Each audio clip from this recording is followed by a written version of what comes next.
বাংলাদেশ জামায়াত ইসলামী দেশের অন্যতম প্রাচীন ইসলামপন্থী রাজনৈতিক দল। তারা দীর্ঘদিন ধরে তাদের দলীয় লোগোতে নির্দিষ্ট কিছু ধর্মীয় প্রতীক এবং লেখা ব্যবহার করে আসছে। তবে সাম্প্রতিক সময়ে লোগো পরিবর্তনের একটি উদ্যোগ সামনে আসায় তা নিয়ে সামাজিক যোগাযোগ মাধ্যম থেকে শুরু করে রাজনৈতিক অঙ্গনে বইছে আলোচনার সমালোচনার ঝড়। নানা মহলে ইতিমধ্যে প্রশ্ন উঠেছে, কেন লোগো পরিবর্তন করতে চাইছে জামায়াত? এই প্রশ্নের উত্তর খোঁজার চেষ্টা করব আজ। সেই সঙ্গে আমাদের আলোচনায় উঠে আসবে সমসাময়িক রাজনীতির উল্লেখযোগ্য বিষয়গুলো। দর্শক, আমি ফার্নাস জুই, সবাইকে আমন্ত্রণ জানিয়ে শুরু করছি দেশ টেলিভিশনের প্রতিদিনকার আয়োজন দেশ সন্ধ্যা। আজকের আলোচনায় এগিয়ে নিতে স্টুডিওতে আছেন দুজন সম্মানিত অতিথি। চলুন একে একে পরিচিত হই। আছেন মোহাম্মদ কবির আহমেদ, কেন্দ্রীয় সহসভাপতি, শ্রমিক কল্যাণ ফেডারেশন, জামায়াত ইসলামী বাংলাদেশ। আরও আছেন ডাক্তার জাহিদুর রহমান, রাজনীতি বিশ্লেষক। দুজনকেই আমন্ত্রণ জানাচ্ছি আজকের আলোচনায়। মোহাম্মদ কবির আহমেদ, আপনাকে দিয়ে আলোচনাটা শুরু করতে চাই। যেমনটি আমি সূচনাতেই বলছিলাম যে জামায়াত ইসলামের লোগো পরিবর্তন নিয়ে কিন্তু আমরা দেখছি রাজনৈতিক মহল থেকে শুরু করে সামাজিক যোগাযোগ মাধ্যম সবখানি আলোচনা সমালোচনার ঝড় বইছে। বিশেষ করে আগের লোগোতে যেমনটি লেখা ছিল যে কোরআনের আয়াত আকিমুদ্দিন, নতুন লোগোতে সেটি নেই, সেটি সমালোচনার জন্ম দিয়েছে। এর মধ্য দিয়ে জামায়াত ইসলামী আসলে কি বার্তা দিতে চাইছে?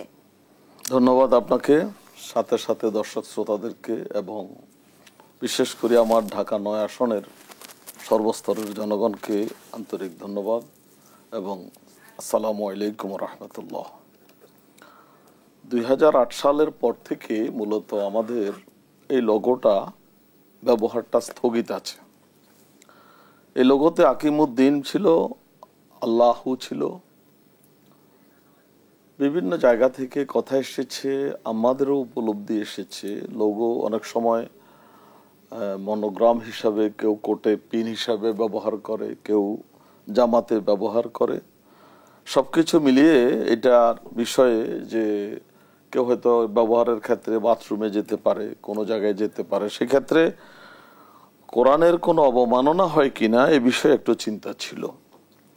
তবে এখন পর্যন্ত এই লোগো, যেটি গত পরশুদিন আপনারা দেখেছেন একজন অ্যাম্বাসেডরের মিটিংয়ে, সেটা পরীক্ষামূলকভাবে সেখানে দেওয়া হয়েছে। আমাদের কেন্দ্রীয় নির্বাহী পরিষদের সিদ্ধান্ত ক্রমে এই লোগোটি পরিবর্তনের জন্য একটা নতুন আর্ট দাঁড়া করানোর জন্য একটা ইঞ্জিনিয়ারিং ফার্মকে দেওয়া হয়েছে। তারা সেটা প্রস্তুত করছেন এবং সেটা তারা প্রস্তুত করার পর যখন সংগঠনের কাছে হস্তান্তর করবেন, তখন সেটা আমাদের নির্বাহী পরিষদে আলোচনা পর্যালোচনার পর মূলত সেটা ফাইনাল হবে। এখন পর্যন্ত এটা পরীক্ষামূলকভাবে আছে। তবে যে লোগোটি সেদিন দেখেছেন আপনারা, সেখানে দাঁড়িপাল্লা আছে। দাঁড়িপাল্লা মানে হচ্ছে আমাদের প্রতীক, ন্যায় ইনসাফের প্রতীক। কলমের একটি নিব দেখা যাচ্ছে সেখানে জ্ঞান এবং মেধার প্রতীক। পুরো আল কোরআন, সেখানে কোরআনের একটা প্রতিচ্ছবি আছে। সে পুরো আল কোরআন মানে হচ্ছে মানবতার মুক্তি সনদ, এবং লাল একটি রক্তিম সূর্য আছে, সেটা শহীদদের আত্মত্যাগের স্বীকৃতি। সবুজ জমিন মানে হচ্ছে সুখী সমৃদ্ধশালী দেশ গড়ার একটা প্রত্যয়। এই নিয়ে এটি পরীক্ষামূলকভাবে আমাদের এই প্রতীক মনোগ্রামটি তৈরি করা আছে। আগের যে মনোগ্রামটা ছিল সেটার ব্যাপারে এখন পর্যন্ত আমাদের দলের পক্ষ থেকে এভাবে কোনো ব্যাখ্যা আসেনি যে এটা এই কারণে আমরা বাদ দিয়েছি বা বাদ দিচ্ছি।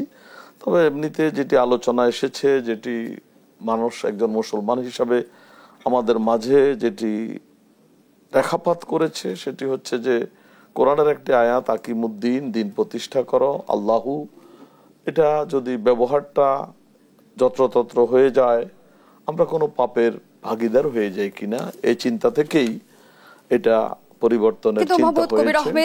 যে চিন্তাটি আপনার এখন সামনে এলো বা যে বিষয়টি আপনি তুলে ধরলেন, যে কোরআনের আয়াত অবমাননার যে বিষয়টি জামায়াত ইসলামীর সামনে প্রতীয়মান হয়েছে, আমরা তো দেখেছি এই লোগোটি দীর্ঘদিন জামায়াত ইসলামী দলীয় প্রতীক হিসেবে ব্যবহার করেছে। কিন্তু আপনার কাছে আমার প্রশ্ন হলো, আমি বিশ্বাস করি জামায়াত ইসলামীতে নিশ্চয়ই ইসলামী স্কলার আছে, তারা কি আগে এই বিষয়টি লক্ষ্য করেনি? আসলে পূর্বে এইভাবে এটা আলোচনায় আসেনি, যার কারণে এটা ব্যবহার হয়ে আসছে। যখনই দু একটি আলোচনায় এসেছে তখন এটার ব্যবহারটা সীমিত করে ফেলা হয়েছে। ২০০৮ সালের পর থেকে আমরা এই লোগো দিয়ে কোনো কিছু পাবলিশ করিনি। যেমন আমাদের গঠনতন্ত্র যে পুনরায় সংস্কার হয়েছে, প্রিন্টিং হয়েছে, সেখানে কিন্তু এই লোগোটি ব্যবহার করা হয়। অনেকেই তো প্রশ্ন তুলছে যে লোগো পরিবর্তনের সাথে নির্বাচনের কোনো হিসেব নিকেশ কি জড়িত? বিষয়টি এরকম নয়। লোগো পরিবর্তনের সাথে নির্বাচনের হিসাব নিকাশের কোনো সম্পর্ক নেই, অথবা এটা কাউকে আকর্ষণ সৃষ্টি করার জন্য বা কাউকে খুশি করার জন্য এরকম লোগো পরিবর্তন করা হয়েছে, এরকম কোনো বিষয় কিন্তু এখানে কাজ করছে না। আমি শুরুতেই বলেছি যে আমাদের নির্বাহী পরিষদের সিদ্ধান্ত ক্রমে এই লোগোটি পরিবর্তনের জন্য একটি স্ট্যান্ডার্ড দাঁড়া করানোর জন্য একটি ইঞ্জিনিয়ারিং প্রতিষ্ঠানকে দেওয়া হয়েছে। তারা এটার কাজ পেয়েছেন, সেজন্য তারা বিনিময়ে অর্থ পাবেন। তবে সেটি তারা প্রাথমিকভাবে যেটা দিয়েছেন এটি ফাইনাল নয়, এটা পরীক্ষামূলকভাবে দেওয়া হয়েছে। যার কারণে কিন্তু গতকালকে আবার যে আমাদের অ্যাম্বাসেডরের সাথে প্রোগ্রাম হয়েছে, সেখানে কিন্তু এই লোগোটি আর ব্যবহার করা হয়নি। ওটা পরীক্ষা নিরীক্ষা চলছে। লোগোর সাথে সাথে কি জামায়াতের আদর্শে কোনো পরিবর্তন আসতে যাচ্ছে? কারণ আমরা তো জানি যে জামায়াতে ইসলামী বাংলাদেশের অন্যতম প্রাচীন ইসলামপন্থী কিংবা ধর্মভিত্তিক রাজনৈতিক দল। জামায়াত কি জনগণকে এই বার্তাটা দিতে চায় যে তারা ধর্মনিরপেক্ষ রাজনৈতিক দল? না, এরকম কোনো বার্তা আমরা দিতে চাই না। আমাদের মূল যে কথা, আমাদের আকীদা, সেটি হচ্ছে লা ইলাহা ইল্লাল্লাহু মুহাম্মাদুর রাসূলুল্লাহ। এটি হচ্ছে বাংলাদেশ জামাত ইসলামের আকীদা, মূল বিশ্বাস। আর আমাদের পরিষ্কার বক্তব্য হচ্ছে আমরা বাংলাদেশে আল্লাহ রাব্বুল আলামিনের দ্বীন তথা ইসলামকে, ইসলামী রাষ্ট্র ব্যবস্থা আমরা প্রবর্তন করতে চাই। সুতরাং ধর্মনিরপেক্ষতা অথবা ধর্মহীনতা অথবা কোনো ধর্মকে অধিক গুরুত্ব, এরকম কিছু নয়। ইসলাম সার্বজনীন, ইসলাম সকলের জন্য। যেমন দেখুন আপনি যে আল্লাহ রাব্বুল আলামিন যে আমাদের চন্দ্র, সূর্য, আলো, বাতাস দিয়েছেন নেয়ামত হিসাবে, সেটি কিন্তু মুসলমানদের জন্য এককভাবে নয়। বা মুসলমানেরা গেলে আলো শুরু হয়ে যায়, বাতাস শুরু হয়ে যায়, অথবা কোনো অমুসলিম গেলে সেখানে বাতাসটা বন্ধ হয়ে যায়, আলোর সূর্যের আলোটা নিভু হয়ে যায়। বিষয়টা এরকম নয়। তো যেহেতু আল্লাহ রাব্বুল আলামিন অন্য ধর্মাবলম্বীদের জন্য নিয়ামতগুলো দিয়েছেন, তারাও ব্যবহার করতে পারে, ঠিক তেমনি ভাবে আমরা যে ইসলামী রাষ্ট্র ব্যবস্থা প্রতিষ্ঠার কথা বলছি, আমরা ইসলামী রাষ্ট্র ব্যবস্থা হলে মানুষের যে মৌলিক 5টি অধিকার, অন্ন, বস্ত্র, বাসস্থান, শিক্ষা, চিকিৎসা, এই 5টি জিনিস সকল ধর্মের লোকদের জন্যই, এবং যে ইসলামী রাষ্ট্র ব্যবস্থা প্রতিষ্ঠার কথা আপনি বলছেন, সেই ইসলামী রাষ্ট্র ব্যবস্থা যদি প্রতিষ্ঠিত হয়, তাহলে বাংলাদেশে আদতে কি কি পরিবর্তন আসবে? বাংলাদেশে পরিবর্তন যেটি আসবে সেটি হচ্ছে যে আমরা বলছি যে মানুষের যে মৌলিক 5টি অধিকার, সে অধিকার সে তার অবস্থানে থেকেই পাবে রাষ্ট্রের পক্ষ থেকে। দ্বিতীয় হচ্ছে আমরা এটাই অভিপ্রায় ব্যক্ত করছি যে প্রত্যেক হাতে আমরা কাজ দেব, কোনো বেকার থাকবে না, প্রত্যেকের হাতে কাজ দেব এবং সকলেই সমান অধিকার ভোগ করতে পারবে, মানবিক মর্যাদা নিয়ে এই সমাজে বাস করতে পারবে। তাহলে ইসলামী রাষ্ট্র ব্যবস্থা প্রতিষ্ঠিত হলে কি জামায়াত শরিয়া আইন কায়েম করবে? অবশ্যই শরিয়া আইন কায়েম করবে। তাহলে দেশে বিদ্যমান আইনের কি হবে? দেশে বিদ্যমান আইন তো প্রয়োজন নেই। ইসলামী রাষ্ট্র ব্যবস্থা হলে দেশে যে বিদ্যমান আইন আছে, সে বিদ্যমান আইন থেকে ইসলামী আইনে একজন নাগরিক অনেক বেশি অধিকার পাবে, একজন নারী অনেক বেশি অধিকার পাবে। যদি দু একটি উদাহরণ আপনি একটু তুলে ধরতেন, কোন কোন বিষয়গুলোতে আসলে বেশি আমরা সুযোগ সুবিধা পাবো? যেমন ধরুন নারীদের ক্ষেত্রেই যদি বলেন। যেমন ধরুন নারীদের ক্ষেত্রে নারীরা তারা নিজস্ব ইচ্ছা অনুযায়ী চলাফেরা করতে পারবে। তাদের উপরে শরিয়া কি সেটা অনুমোদন করে? শরিয়া অনুমোদন করে যে নারী তার যেই আব্রু, পর্দা, সেটা সে পালন করবে। পর্দা কি জামায়াত ইসলামী বাধ্যতামূলক করবে? না, এরকম কিছু নয় যে পর্দা বাংলাদেশে ইসলামী রাষ্ট্র ব্যবস্থা প্রতিষ্ঠা হলে, বাংলাদেশ জামাত ইসলামী রাষ্ট্রীয় ক্ষমতায় গেলে সকল নারীকে বোরকা পড়তে হবে, এরকম কোনো বাধ্যবাধকতা নেই। ইসলামী শরীয়তের বিধান তাকে জানানো হবে। সে তার ধর্ম অনুযায়ী, সে তার আত্মবিশ্বাস অনুযায়ী, সে তার আকীদা অনুযায়ী, ঈমান অনুযায়ী যদি সে ব্যক্তিগতভাবে ইচ্ছা পোষণ করে বোরকা পড়তে পারবে। কিন্তু না পড়লে তাকে শাস্তির আওতায় আনা হবে না, না পড়লে তাকে জোর করে বোরকা পরিয়ে দেওয়া হবে না। অথবা অন্য ধর্মাবলম্বীদের জন্য তো বোরকার প্রয়োজন নেই, তাদেরকে বাধ্য করা হবে না যে বোরকা পরা ছাড়া ঘর থেকে বেরোতে পারবে, এমন নয়। তবে একটি ভ্রান্ত ধারণা আমাদের দেশে প্রতিষ্ঠিত আছে। যেমন আমি গাজী টিভিতে টকশোতে যাচ্ছিলাম, যখন সিঁড়ি দিয়ে উঠছিলাম, পরবর্তীতে লিফটে উঠলাম, আমরা 3 জন ওই গাজী টিভিরেই 2 জন সেখানকার তাদের কর্মকর্তা অথবা কি হবে, একজন পুরুষ আর একজন নারী, উনি বলেই ফেললেন যে ভাইয়েরা তো আমাদেরকে দেখতে পারেন না, যেহেতু আমি নারী আমি এখানে। তখন আমি বললাম যে না, আমার মেয়েও তো কাজ করে, আমার মেয়েও তো রোগী দেখে, প্রতিদিন কাজ করে, চেম্বার করে সে, সুতরাং আপনি কাজ করছেন, এটা অপরাধের কিছু নয়, ইসলাম এটা নিষেধ করে নাই। রাসূলুল্লাহ সাল্লাল্লাহু আলাইহি সাল্লাম ইসলাম প্রতিষ্ঠার জন্য যে সমস্ত যুদ্ধে অংশগ্রহণ করেছেন, যুদ্ধে নেতৃত্ব দিয়েছেন, রাসূলুল্লাহ সাল্লাল্লাহু আলাইহি সাল্লামের সাথে পুরুষ সাহাবীরা যেমনি ভাবে ছিল, মহিলারাও সে যুদ্ধে অংশগ্রহণ করেছে। সুতরাং ইসলাম মহিলাদেরকে ঘরের মধ্যে অথবা কোনো কোঠার মধ্যে রেখে বদ্ধ করে রাখবে, ইট ইজ নট ইসলাম। ইসলাম সবচাইতে বেশি নারীর স্বাধীনতা দিয়েছে। কেমন? যেমন কিন্তু নারীদের সব সেক্টরে কাজ করার স্বাধীনতা কি থাকবে? অবশ্যই গান, নাচ বা সাংস্কৃতিক অঙ্গনে আমরা যেমনটি দেখি, অবশ্যই থাকবে। নারীদের মাঝে নাচবে, কোনো সমস্যা নেই, নারীদের মাঝে নাচতে হবে, নারীদের মাঝে নাচবে। নারীরা যারা নাচ শিখবে তারা সেখানে শিখবে।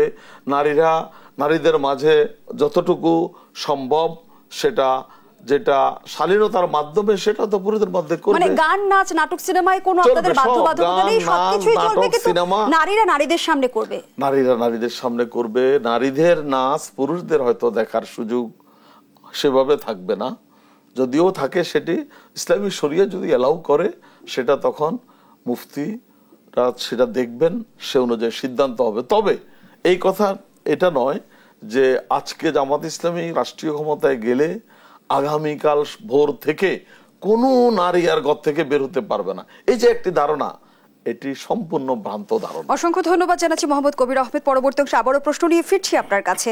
ডক্টর জাহিদুর রহমান, জামায়াতের লোগো পরিবর্তন নিয়ে আমরা দেখছি নানামুখী আলোচনা সমালোচনা চলছে, অনেকে আবার বিচার বিশ্লেষণ প্রতিক্রিয়াও ব্যক্ত করছেন। কেউ কেউ বলছেন যে জামায়াত এখন যেভাবে তাদের ধর্মীয় চেহারাকে নরম করছে এটি তাদের রাজনৈতিক কৌশল, কেউ আবার বলতে চাইছে যে পশ্চিমা রাষ্ট্রগুলোর কাছে আস্থা অর্জনের কৌশলও হতে পারে। আপনি বিষয়টিকে কিভাবে দেখছেন? ধন্যবাদ। অনেক দিক থেকে দেখা সম্ভব। ভাই একটা ব্যাখ্যা দিয়েছেন লোগো নিয়ে, সেই ব্যাখ্যাটা আমি গ্রহণ করছি না। কেন করছি না? ভাই বলছেন যে এখানে আল্লাহ লেখা আছে, আকিমুদ্দিন লেখা আছে, যেটা কোরআনের অংশ, এটা নিয়ে মানুষ মানে ঠিকমতো মর্যাদা রক্ষা করে কিনা, বাথরুমে যায় কিনা, এসব নিয়ে কনফিউশন আছে, এটার মর্যাদা রক্ষা হবে কিনা। তো নতুন লোগোতে তো কোরআন আছে, তো কোরআন নিয়ে বাথরুমে যাওয়া যাবে? উনি বলছেন যে বইটা আছে এটা কোরআন, যদি এটা থাকে যাওয়া যাবে। যখন গতকাল সমালোচনা হচ্ছিল তখন তাদের একজন প্রতিনিধি প্রথম আলোকে বলেছেন যে কলমের মধ্যে নাকি আল্লাহ লেখা আছে, তো আল্লাহ তো লেখা আছে ওনার ভাষ্য মতে, আমরা এই ছবিতে জিনিসটা স্পষ্টভাবে দেখা যায়, এটা আমি ওনার বক্তব্য থেকে বলছি। তো ওগুলো থাকলে, ওগুলো নিয়ে যে মর্যাদার কথা বলছে, সেই মর্যাদা কিন্তু ক্ষতিগ্রস্ত হচ্ছে, প্রশ্নগুলো থাকছে। তো সুতরাং এটা ব্যাখ্যা না। ঘটনা কি হচ্ছে একটু বলি। আমি ডাকসু নির্বাচনকে কেন্দ্র করে আমি একটা কলাম লিখেছিলাম রীতিমতো এটা নিয়ে। দেখুন, ডাকসু নির্বাচনে ছাত্র শিবিরের ভালো করা নিয়ে অনেকে নানান প্রশংসা করেছে। ছাত্র শিবির কল্যাণমুখী কাজ করেছে, পানি দিয়েছে, কোচিং করিয়েছে, কারো আর্থিক সংকট থাকলে সাহায্য করেছে, কারো বাড়িতে সমস্যা থাকলে সেটা সমাধানের চেষ্টা করেছে, ইত্যাদি ইত্যাদি। শুধু তাই না, তারা তাদের ইমেজ পরিবর্তনের জন্য ছাত্রী সংস্থার নেত্রীরা, সদস্যরা নির্বাচন করেছেন, তারা ইসলামী শুধু হিজাব না, তারা নেকাবও পরিধান করে এই নির্বাচনে পার্টিসিপেট করেছেন। কিন্তু একজন নারীকে প্রার্থী করা হয়েছিল যিনি হিজাবও করেন না। শুধু তাই না, একটা সংবাদ সম্মেলনে দুজন প্রার্থী মানে ভিপি এবং জিএস প্রার্থীর মাঝখানে বসে সংবাদ সম্মেলন করেছেন। নট অনলি দ্যাট, ছাত্র শিবিরের অনেকেরই এক বিশেষ ধরনের একটু হালকা ছোট ধরনের দাড়ি রাখেন। এবং আমি এইচএসসি যে কলেজে পড়েছি চিটাগংয়ে, ওটা শিবির নিয়ন্ত্রিত কলেজ, তো আমি শিবিরকে খুব কাছ থেকে দেখেছি। তাদের প্যান্টসের একটা স্পেসিফিক মাপ আছে, ইসলামী নিয়ম মেনে তারা অ্যাঙ্কেলের ওপরে প্যান্টস পরেন, শর্ট একটা প্যান্টস পরেন, এটা আমার দেখা। আমি দেখলাম এই প্রার্থীদের অনেকে সেটাও করেন নাই। আমি ছাত্র শিবিরের গঠনতন্ত্র পড়লাম, তাদের লক্ষ্য উদ্দেশ্য থেকে শুরু করে কর্মপন্থা সবকিছু আসলে ইসলাম বেসড। কিন্তু তাদের 36 দফা যে ম্যানিফেস্টো ছিল, কোথাও ইসলাম নিয়ে কথাবার্তা ছিল না। তার মানে দেখুন, খেয়াল করি, অনেকে বলছেন যে শিবির মানে কল্যাণমুখী রাজনীতি এনে যে তার চেষ্টা করছেন, হয়তো এটা কারণও, কিন্তু এখানে আমার আর্গুমেন্টটা অন্য জায়গায়। এটা করার মাধ্যমে শিবির কিন্তু নিজের রাজনীতি নিজে প্রত্যাখ্যান করছে। আপনি যদি, এটা কিন্তু ইসলামী ছাত্র শিবির, ঠিক একেবারে জামায়াতে ইসলামী, আপনার প্রধান বিষয় যে চাকরি দিব, তারপরে আমি আপনার জন্য দুর্নীতি কমাবো, এগুলো কোনো ইসলামী ম্যান্ডেট না, এগুলো কোনো ইসলামের সাথে আলাদা করে বলার কিছু না, তাই না? আমি জামায়াতের আমিরের বক্তব্য দেখলাম, 3টি এজেন্ডার কথা তুলে ধরেছেন। প্রত্যেকটা যে কোনো সরকারি করবে। রাদার আপনি যখন ইসলামের কথা বলছেন, আপনাকে ইসলাম, এই যে ভাই যেসব বললেন, এগুলো তো তাদের ক্যাম্পেইনের পার্ট হওয়া উচিত ছিল, কারণ উনি ইসলামের শরিয়া আনতে চান। সো জনগণকে বলতে হবে উনি আসলে কি করতে চান। আমাদের যেই ফর্মের সিনেমা হয়, এই সিনেমা হবে কিনা প্রশ্ন আছে। ধরুন ইরানে সিনেমা হয়, কিন্তু ইরানের সিনেমার মধ্যেও নারীদেরকে কিভাবে দেখা যেতে হবে, কোন বিষয় করতে হবে, খুব সহজ বলি, একজন নারী পুরুষ আলিঙ্গন করতে পারবে না ইরানের সিনেমায়। আমাদের সিনেমায় কি ওনারা সেটা করতে দেবেন? অনেক প্রশ্ন আছে, এগুলো সব জবাব দিতে হবে তাদেরকে। আরেকটা কথা বলি, উনি বলছেন ওনারা চাপিয়ে দেবেন না, এবং ইসলাম নিয়ে আরো গুরুত্বপূর্ণ প্রশ্ন। ইসলাম শব্দটা কিন্তু আমি বলবো জামায়াতে ইসলামের ইসলাম। উনি প্রতিবাদ করবেন জানি, উনি বলবেন ইসলাম একটা। আমি এই প্রতিবাদ নিচ্ছি না, কারণ জামায়াতে ইসলামের যে ইসলাম সেটা বাংলাদেশেরই অন্যান্য কনস্টিটিউশনাল রাজনীতি করা যারা আছেন, ধরুন ইসলামী আন্দোলন বাংলাদেশ, এবং দেশের বিদ্যমান যে আইনের কথা বলা হচ্ছে সেই আইন বাতিল করে শরিয়া আইন কায়েম হলে তখন কি হবে? ডক্টর জাহিদুর রহমান, যে প্রশ্নটি রেখে বিরতিতে গিয়েছিলাম, বিদ্যমান আইন বাতিল করে যদি শরিয়া আইন কায়েম করা হয় তাহলে রাষ্ট্রের কি কি ক্ষেত্রে কোন কোন পরিবর্তনগুলো আসবে? মানে আবারও বলছি যে এটা কোন ইসলাম, আমি এই জায়গায় শেষ করছিলাম। জামায়াতের ইসলামকে ওরা ইসলামকে যেভাবে বোঝেন, ইসলামী আন্দোলন সেটা মনে করেন না। ইসলামী আন্দোলনের নায়েবে আমিরের বক্তব্য আছে, দেশ কমিউনিস্টদের হাতে গেলেও ইসলাম পুনরুদ্ধার করা যাবে, কিন্তু জামায়াতের হাতে দেশ গেলে ইসলাম পুনরুদ্ধার করা যাবে না। তার মানে জামায়াত মানে ইসলাম না। আমি জাস্ট কোট করছি, এগুলো আমার বক্তব্য না। সো এই জন্য ওনাদের শরিয়া বলতে কি বোঝেন সেটা ওনাদেরকে ক্লিয়ার করতে হবে। কেন বলছি, পৃথিবীতে একটা দেশেরও উদাহরণ নেই যেখানে শরিয়া আইন কায়েম আছে কিন্তু নারীদেরকে বাধ্যতামূলক হিজাব পড়তে হয় না। কোন কোন জায়গায় নেকাবও পরা বাধ্যতামূলক। সফটওয়্যার যদি বলে ইরানে হিজাব পড়তে হবে প্রত্যেককে, ইটস এ মাস্ট। এমনকি বাইরের কোন সাংবাদিক যদি ইরানে কোনো নেতার মানে ইন্টারভিউ নিতে হয়, তাকে সে তিনি ভিন্ন ধর্মের হলেও তাকে হিজাব করে যেতে হয়। আফগানিস্তানে যখন রয়েছে একই রকম ব্যবস্থা। সেই জন্য উনি যেমন বললেন লাগবে না, এটা ওনাদের দলের জায়গা থেকে ক্লিয়ারলি বলতে হবে। এগুলো খুব জরুরি। শুধু তাই না, যেমন ধরুন অর্থনীতির ক্ষেত্রে ইসলামের সুদ একেবারে হারাম, ফুল স্টপ। আমাদের ব্যাংক ইন্স্যুরেন্স এগুলো কি? হ্যাঁ, আমাদের যে প্রচলিত ব্যাংকিং, ওনাদের মানে পরিচালিত যে ব্যাংকটা আছে ইসলামী ব্যাংক যে বলে যেটা বলেন, ওনারা এটাকে সঠিক বলে দাবি করেন, যদিও প্রচুর ইসলামী স্কলার আছে এটাকেও জাস্ট অন্য পদ্ধতিতে সুদ বলেই বলেন। যাই হোক, ওটার বাদেও তো বাংলাদেশে পুরো আর্থিক ব্যবস্থা যেভাবে সুদের মধ্য দিয়ে চলছে, বা আমাদের ইন্টারন্যাশনাল বিজনেস যা হবে সব সুদের ব্যাপার আছে। দণ্ডবিধির নানান রকম ইস্যু আছে, যেমন ধরুন চুরি করলে হাত কাটতে হবে, কোরআনের আইন। এটা আপনি কি এগুলো ইমপ্লিমেন্ট করবেন? এগুলো প্রত্যেকটা আসতে হবে। তার চাইতেও জরুরি কথা, শরিয়া থাকা একটা দেশেও নির্বাচন নেই, ফ্রি ফেয়ার নির্বাচন নাই। একটা মাত্র দেশে খানিকটা নির্বাচন হয়, ইরানে। ইরানের প্রেসিডেন্ট নির্বাচনটা ফেয়ার হয়, কিন্তু মজার ব্যাপার ইরানে যে কেউ নির্বাচনে প্রার্থী হতে পারে না। ইরানে যতজন প্রার্থী হওয়ার ইচ্ছা করবে তাদেরকে প্রাথমিকভাবে আবেদন করতে হবে, একটা গার্ডিয়ান কাউন্সিল আছে তার কাছে, তারা ডিসাইড করবে কয়জনকে তারা ওখানে পার্টিসিপেট করতে দেবে। এটা তার ইচ্ছা। ধরুন 4 জনকে দিল, ওই 4 জন পার্টিসিপেট করবে, এর বাইরে কেউ পারবে। এর বাইরে আর কোনো দেশে নির্বাচনই নেই। তো এইসব যাবতীয় ইস্যু তাদেরকে অ্যাড্রেস করতে হবে। আরো গুরুত্বপূর্ণ কথা আছে, এই যে শরিয়ার এত আলাপ হলো, জনাব তাহের নাকি ইন্ডিয়ান একজন টিচার আছেন, শ্রীরাধা দত্ত, বাংলাদেশ নিয়ে প্রচুর কথা বলেন। কয়েকদিন আগে বিবিসি বাংলাকে ক্যাটাগরিক্যালি বলেছেন, জনাব তাহেরের সাথে তার দেখা হয়েছে, তাকে জিজ্ঞেস করেছেন যে আপনারা কি শরিয়া কায়েম করবেন? তাহের বলেছে কোনোভাবেই তারা শরিয়া কায়েম করবেন না। তো আমি আজকে খুব অবাক হলাম যে নায়েবে আমির বলছেন শরিয়া কায়েম করবেন না, কিন্তু এখানে একজন সিগনিফিকেন্ট নেতা যিনি এমপি ইলেকশন করতে যাচ্ছেন তিনি বলছেন শরিয়া কায়েম করবে। এই যে অদ্ভুত, এবং এটা শরিয়া কায়েম করবেন না সাথে কিন্তু লোগো পরিবর্তনেরটা আমি মেলাতে পারি।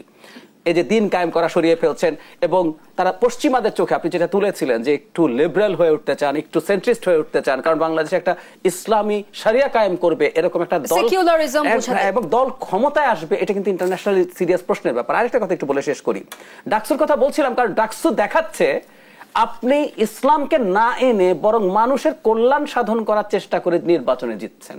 সুতরাং আপনার যে ইসলামী রাজনীতি, এটার বাজার বাংলাদেশে এখনো ভালো হয় নাই।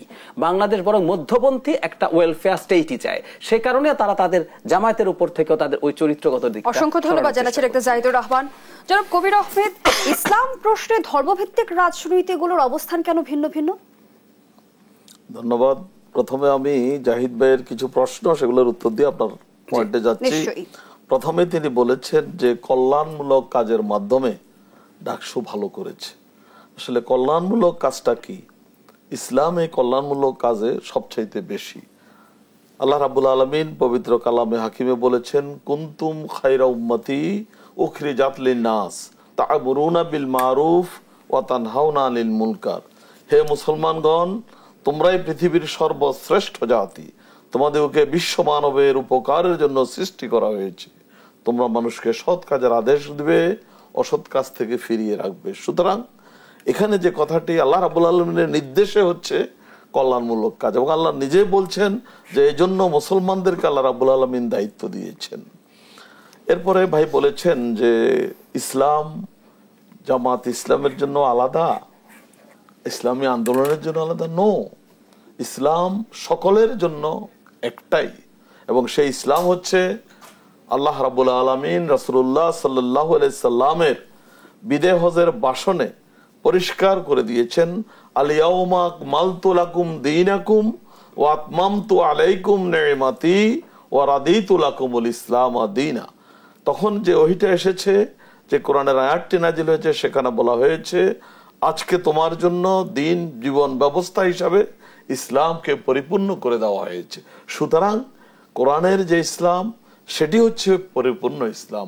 আলাদা আলাদা ভাবে জাহিদ ভাইয়ের একটা ইসলাম ও জুইয়াফার একটা ইসলাম। আমি একটা মন্তব্য কোট করেছি ভাই, আমি একটা মন্তব্য কোট করেছি, আপনি যদি এটা জবাব দিবেন, এটা জবাব দিবেন। জাহিদ ভাইয়ের একটা ইসলাম, জুইয়াফার একটা ইসলাম, কবির আহমদের একটা ইসলাম, এরকম কোনো ইসলাম নেই। ইসলাম এক, সেখানে আমার আল্লাহ এক, ইসলাম এক, আল্লাহ এক। সেই প্রশ্ন হচ্ছে, আমি পরিষ্কার করে বলে দিলাম যে ইসলামের ব্যাপারে আল্লাহর ব্যাখ্যা হচ্ছে ওই যে বিদায় হজের ভাষণের পূর্বে যে আয়াতটি নাজিল হয়েছিল, আল ইয়াউমা আকমালতু লাকুম দীনাকুম ওয়া আতমামতু আলাইকুম নি'মাতি ওয়া রাদিতু লাকুমুল ইসলাম দীন।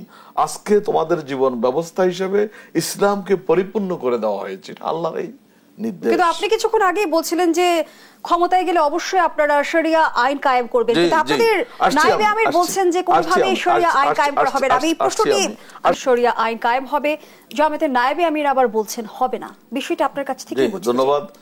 আমি আর একটা পয়েন্টের প্রশ্নের উত্তর দিয়েই আপনার ওই পয়েন্টে যাচ্ছি। জাহিদ ভাই বলেছিলেন যে টাকনুর উপরে প্যান্ট। আমরা সাধারণত চেষ্টা করি, ইসলামের বিধান হচ্ছে পুরুষ টাকনুর উপরে কাপড় পরবে, টাকনুর নিচে কাপড় পরাটাকে পুরুষের জন্য নিষিদ্ধ ঘোষণা করা হয়েছে ইসলামে। সেই হিসাবে আমরা চেষ্টা করি প্যান্ট পরি, পায়জামা পরি, যা পরি টাকনুর উপরে পরার জন্য। যেহেতু পোশাকের বিষয়টা বললেন, আমি একটু যুক্ত করি কবির আহমেদ। আমরা যারা গণমাধ্যমে কাজ করছি, ধরুন আমরা যারা টিভি মিডিয়ায় কাজ করছি, যে আমি আপনার সামনে বসে অনুষ্ঠান উপস্থাপনা করছি, আমাদের যে পোশাক কিংবা আমাদের যে নিউজ প্রেজেন্টার আছে, প্রোগ্রাম প্রেজেন্টার আছে, তাদের জন্য আসলে আপনারা কি পরিবর্তন আনবেন বা তাদের নিয়ে আপনাদের ভাবনাটা কি? আপনার সাথে তো আমি এখন বসা আছি, আমি তো উঠে চলে যাই নাই। এবং তখন যদি আমরা কোনো কিছু দিই, যেমন ধরেন আমি একটি কলেজ পরিচালনা করি, সেখানে যারা লেডি টিচার তাদেরকে আমরা একটা অ্যাপ্রনের ব্যবস্থা করেছি। বোরকাটা বাধ্য নয়, অ্যাপ্রনটা আমার। অ্যাপ্রনটা কি বাধ্য? হ্যাঁ, অ্যাপ্রনটা কি বাধ্য না, অ্যাপ্রনটা আমরা এভাবে করি যে আপনি যখন টিচিং দিচ্ছেন, বোর্ডে লিখছেন, দুটছেন, কলেজ ক্লাসের এই থেকে এইদিকে যাচ্ছেন, সেখানে ইন্টারমিডিয়েট ছেলেরা আছে, আমরা অ্যাপ্রন পরা, আমরা এটা আমাদের প্রতিষ্ঠানের ড্রেস করে নিয়েছি। যেমন ছেলেদের, ছাত্রদের, ছাত্রীদের যেভাবে ড্রেস আছে, শিক্ষকদের অ্যাপ্রনটা একটা ড্রেস, পুরুষ এবং মহিলা উভয়ের জন্য অ্যাপ্রনের সিস্টেম। তাহলে আপনারা ক্ষমতায় গেলে আমাদের জন্য কি নির্দেশনা? আপনাদের জন্য তখন আমরা চিন্তা করব, ক্ষমতা আমরা যেয়ে নিই, ক্ষমতায় যেয়ে নিই, এমন কিছু করব না যেটি আপনাদের জন্য কষ্টের হয়ে যাবে, যে আপনার নাক মুখ সব বন্ধ করে দেব, নিঃশ্বাস নিতে যাতে করে আমার সহযোগিতা লাগে, এরকম কোন ড্রেস হবে না। ড্রেস যেটা হবে স্বাচ্ছন্দ্যে, এবং মানে এটি পরিষ্কার কবির আহমেদ নির্ধারণ আপনারাই করবেন?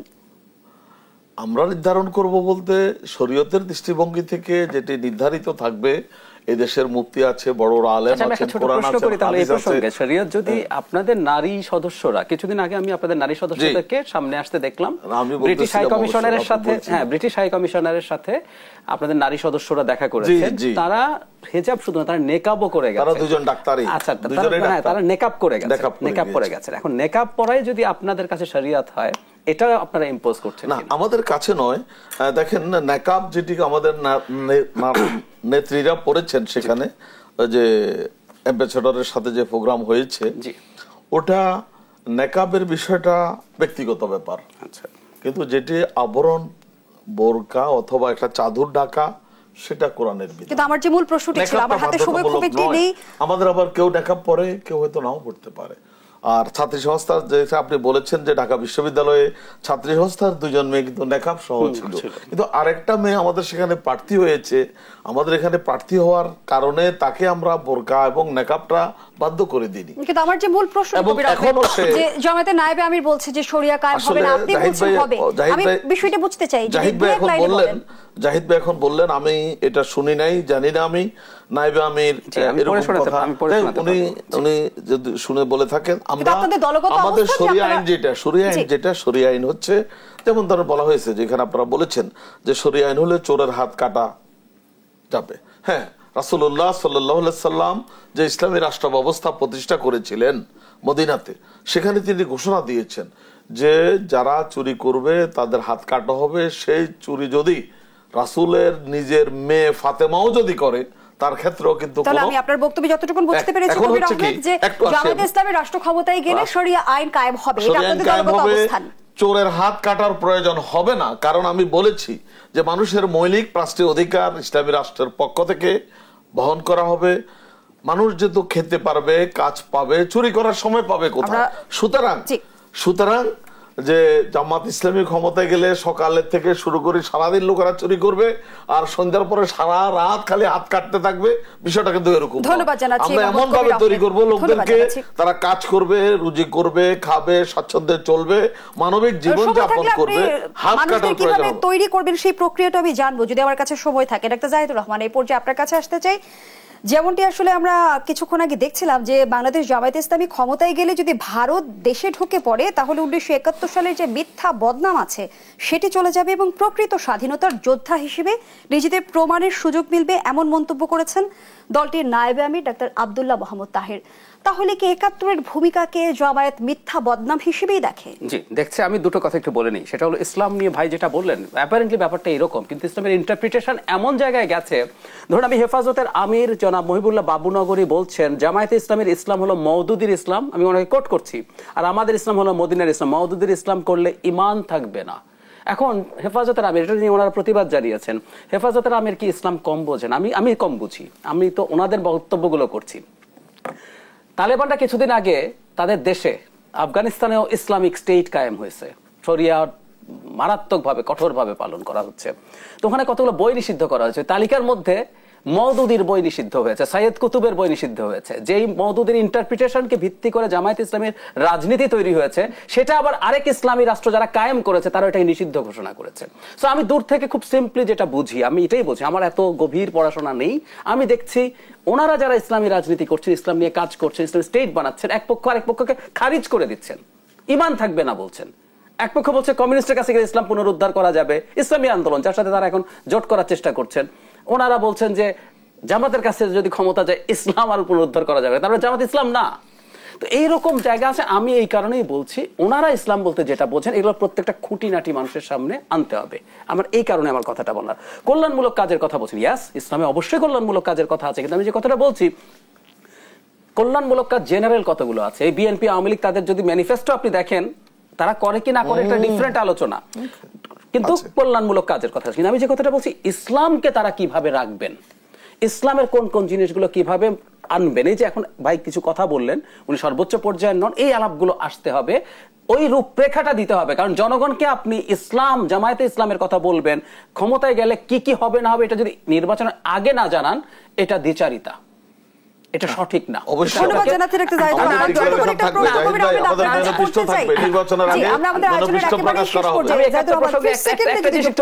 ভারতকে তারা প্রতিবাদ করে এই করবে 71 সালের এটাকে তারা ফল্টি বোঝা। আমির কিন্তু ইঙ্গিতে হলো সরি বলছেন। নাম্বার 2, ভারতকে ফাইট করবেন। শেখ হাসিনার বিরুদ্ধে 2015 পর্যন্ত জামাত কিছুটা ফাইট করেছে, এরপর শেখ হাসিনার বিরুদ্ধেই ফাইট ওনারা করেন নাই, আর এখন ভারতকে লড়াই করে। শেষ প্রশ্ন আপনার কাছে, যে ধর্মকে ব্যবহার করে রাজনীতি করা কি জায়েজ? আমরা ধর্মকে ব্যবহার করে কোনো রাজনীতি করি না, আমরা ইসলামী রাজনীতি করি, পরিষ্কার কথা। আমি শুরুতে বলেছি, আবার বলছি, আলিয়াউমা আকমালতু লাকুম দীনাকুম ওয়া আতমামতু আলাইকুম নি'মাতি ওয়া রাদিতু লাকুমুল ইসলাম দীনা। ইসলাম হচ্ছে পরিপূর্ণ জীবন ব্যবস্থা, এবং আল্লাহ রাব্বুল আলামিন বলেছেন তিনি ইসলামকে সমগ্র পৃথিবীর মানুষের জন্য জীবন ব্যবস্থা হিসেবে পেশ করেছেন। আমরা ইসলামী রাজনীতি করি, আমরা ধর্মকে ব্যবহার করে রাজনীতি করি না। কোন কোন দল ধর্মকে ব্যবহার করে রাজনীতি করে, যখন ভোট আসে বলে যে লা ইলাহা ইল্লাল্লাহ, মুখের মালিক তুই আল্লাহ। নৌকার মালিক তুই আল্লাহ, লা ইলাহা ইল্লাল্লাহ, ধানের শীষে বিসমিল্লাহ, এটা ধর্মকে ব্যবহার। আমরা সারা জীবন ধর্ম নিয়ে আছি, তবে নিশ্চয়ই আমরা আপনি এই অভিযোগটি প্রতিদিন শুনেছেন যে ইসলাম নিয়ে জামায়াতের কেউ আছি। কেউ নির্বাচনী প্রচারণায় জান্নাতের টিকিট দিচ্ছেন। জান্নাতের টিকিট নির্বাচনী প্রচারণায় দিচ্ছে, এটা আসলে একটু তোহমত বলবো আমি, এটা একটা অপবাদ। এরকম কোনো কথা কেউ বলেনি। যেটি বলা হয়েছে সেটি হচ্ছে জামাত ইসলামীর একটি কালেকশনে একজন ব্যক্তি বলেছেন যে আল্লাহর রাস্তায় যদি দান করা হয় তার বিনিময়ে আল্লাহ জান্নাত দিবেন। অসংখ্য ধন্যবাদ পরিষ্কার। জানাচ্ছি দুজনকে। আমরা আমাদের আয়োজনের একেবারে শেষ পর্যায়ে দর্শক শেষ করছি দেশ সন্ধ্যার আজকের আয়োজন। ধন্যবাদ এতক্ষণ আমাদের সাথে থাকার জন্য।